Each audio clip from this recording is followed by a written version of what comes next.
Some words slip out as a joke, and then they shatter everything. I didn't mean it. At least, not the way it came out. It was a Saturday night, one of those evenings that begins gently and ends like broken glass. Our friends were over for dinner. The room was full of laughter, wine, and too many voices talking over one another. Ryan, my husband, was outside at the grill, while I sat at the table with his best friend, Alex. Alex and I went back years, long before Ryan and I ever started dating. We'd been close once, maybe too close. The kind of closeness people might misunderstand if they didn't know the whole story. There was never an affair, but there were memories, the kind that linger, leaving quiet fingerprints on your soul. The talk had drifted to old injuries. Someone cracked a joke about scars, and before I could stop myself, I smiled and said, Alex probably knows my scars better than Ryan does. It was reckless, thoughtless, but everyone laughed, everyone except Alex. His face froze for a second before he forced a smile. The laughter faded. Silence hovered, awkward and heavy, until someone mercifully changed the subject. I thought that was it. Later, after everyone had gone home, I found Ryan in the kitchen, standing perfectly still under the dim light. His expression was unreadable. You really think that's funny? He asked quietly. My stomach dropped. Ryan, it was just a joke. He didn't answer, just stared at me with that unnerving, quiet kind of anger that says he's already replayed it in his head 100 times. How does he know your scars, Claire? The words cut through the air like glass. It's not what you think, I said quickly. It was years before you and I ever met. So he does know.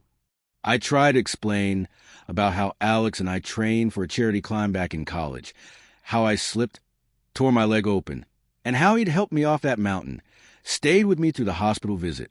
But the more I talked, the weaker my voice sounded. Ryan didn't yell. He didn't accuse. He just said, You made me look like a fool in front of everyone. Then he turned, walked upstairs, and shut the bedroom door. The soft click of the latch was louder than any fight we'd ever had. That night, I couldn't sleep, because deep down, I knew I hadn't just told a bad joke.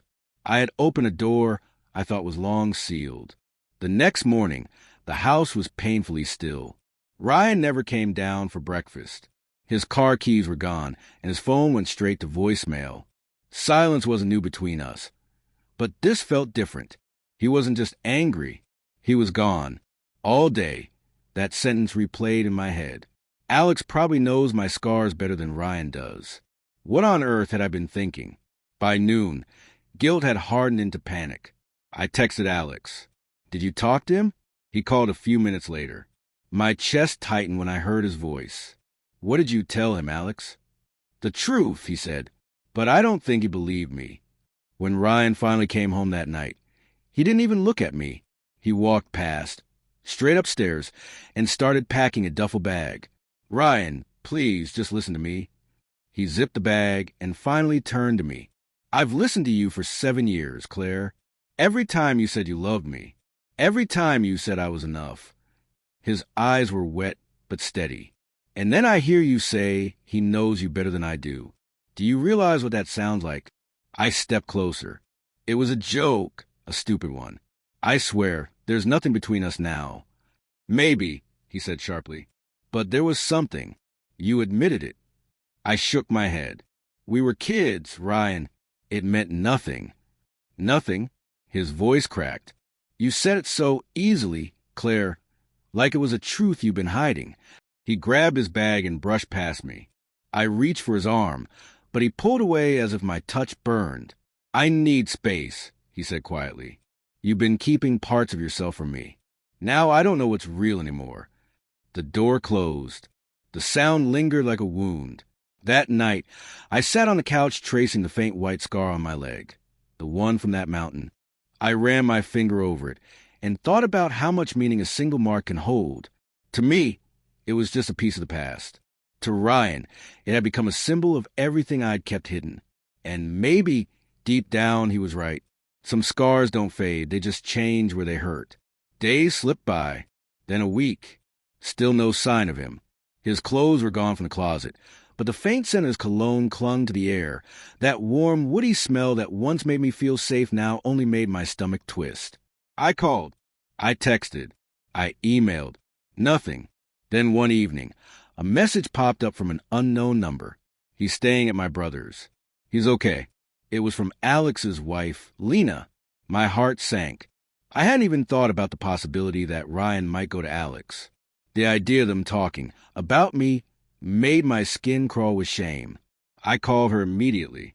Lena, please, I never meant for any of this to happen. Her voice was cold, deliberate. You didn't mean for it to happen? You humiliated him in front of everyone and dragged my husband into it. I swear, there's nothing between me and Alex anymore. It was years ago. Then why bring it up, she snapped. Why say something like that if you've really moved on? I had no answer, just silence and the sound of my own shaky breathing. Ryan deserved the truth, she said finally. You owe him that much. When I hung up, I sat for a long time thinking about what honesty actually means. I'd spent years trying to be the version of myself Ryan wanted. Steady, loyal, composed, while quietly hiding the pieces that scare me. The messy pieces. The ones that remembered other names, other faces, other pain. That night, I wrote Ryan a letter. Not an apology. Not a defense. Just the truth. You were right. I've hidden things. Not because I didn't love you, but because I was afraid that if you saw the imperfect parts of me, you'd leave. Alex was a mistake from another life. But those scars, the ones you never knew, aren't about him. They're about the girl I used to be. If you can forgive me, come home. If you can't, please know you were the first man who made me feel safe enough to stop hiding. I never knew if he read it. Weeks passed before I saw him again.